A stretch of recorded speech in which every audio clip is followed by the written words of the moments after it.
Hello বন্ধুরা, আজকে রান্না করব বোয়াল মাছের ঝাল। বোয়াল মাছের রেসিপি এর আগেও আমার চ্যানেলে আছে।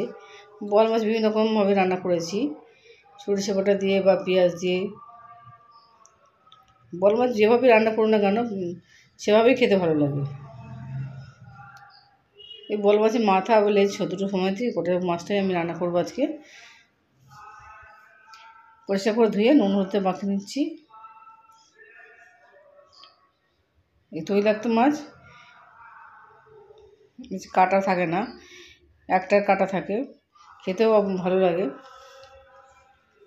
রান্না করতে বেশি একটু ভেবে বুঝে রান্না করতে হয়, কেন মাছ ভাজা থেকে অনেক সময় ফেটে যায়। মাছ ভাজার সময় একটু সাবধানে থাকলেই এই মাছ রান্না করে যেমন সহজ, খেতেও ভালো।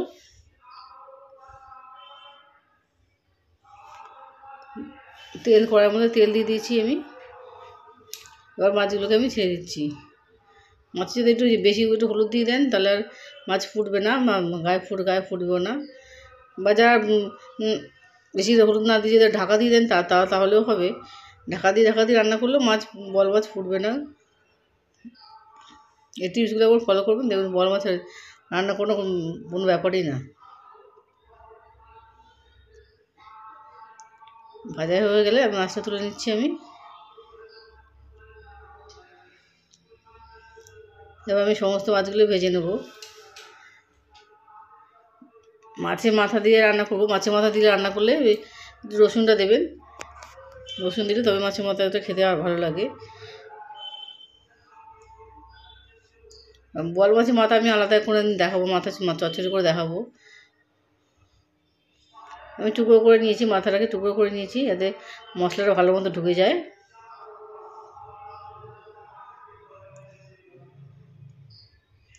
যারা বোয়াল মাছ খাননি আবার খেয়ে দেখুন, খুবই ভালো লাগে মাছটা।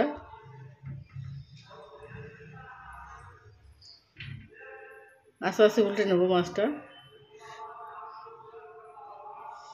পেঁয়াজ নিয়েছি, বেশি করে আমি পেঁয়াজ নিয়েছি। পেঁয়াজটা আমি দিয়ে দিচ্ছি, পেঁয়াজ কুচি। মিক্সিতে পেস্ট করতে হবে না, এতে এমনিতেই পেঁয়াজ গলে যাবে, মাখা মাখা হয়ে যাবে। মাছটা ঝোল রাখবো না, শুকনো করে মাখা মাখা করে তৈরি করবো। আমার চ্যানেলে ভিজিট করে যান, বিভিন্ন রকম মাছের রেসিপি পাবেন। নিরামিষ পদ রান্না করি, যেমন কেকও রান্না করে থাকি আমি।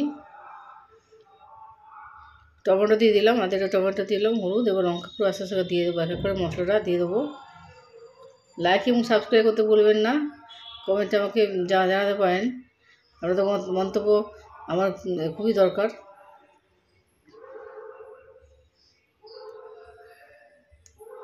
মশলা যদি সবই গুঁড়ো গুঁড়ো শুকনো শুকনো, তবে সামান্য পরিমাণে একটু জল দিয়ে দেবো, নাহলে কড়াতে লেগে যেতে পারে। যারা বাটা মশলা খান তারা তো কোনো ব্যাপারই না, বাটা মশলা খেতে ভালো। এবার একটু রসুন ঘষে দিয়েছি আমি, রসুন একটু আদা ঘষে দেবো, যেহেতু মাছের মাথা দিচ্ছি, লাগা দিচ্ছি, যেহেতু মশলাদার বানাবো, এই রসুনটা দিলে মাছের স্বাদটা বদলে যাবে। বোয়াল মাছে অবশ্যই রসুন দেওয়ার চেষ্টা করবেন। রসুন দিয়ে একবার দেখবেন, যারা রসুন দেন না দিয়ে দেখবেন বোয়াল মাছ খেতে অপূর্ব লাগবে। এবার পরিমাণ মতো নুনটা দিয়ে দিচ্ছি, দিয়ে আবার বেশ খানিকক্ষণ ধরে কষাতে হবে।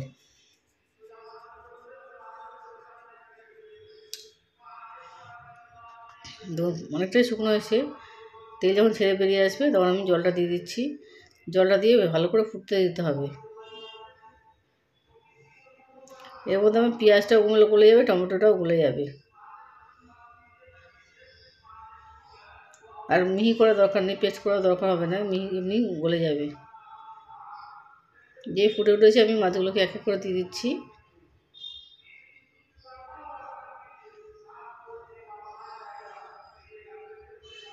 যতটা পরিমাণ মাছ নেবেন সেই পরিমাণ জল দেবেন, বেশি একদম জলও দেবেন না।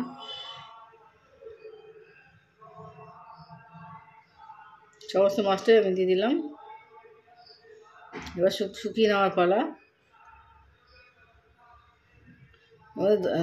ধনেপাতা দেবো, শীতকাল এসছে, ধনেপাতা এখন খুব পাওয়া যাচ্ছে, এই জন্য আমি শেষে ধনেপাতা ছিঁড়ে দিচ্ছি।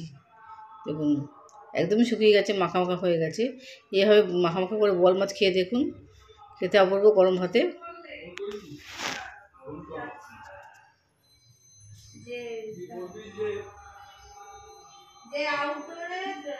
দেখুন রেডি হয়ে গেছে আমার বোয়াল মাছের ঝাল। আপনারা অবশ্যই এভাবে রান্না করে দেখুন, নিজে খান, সবাইকে খাইয়ে দেখুন, অপূর্ব রান্না।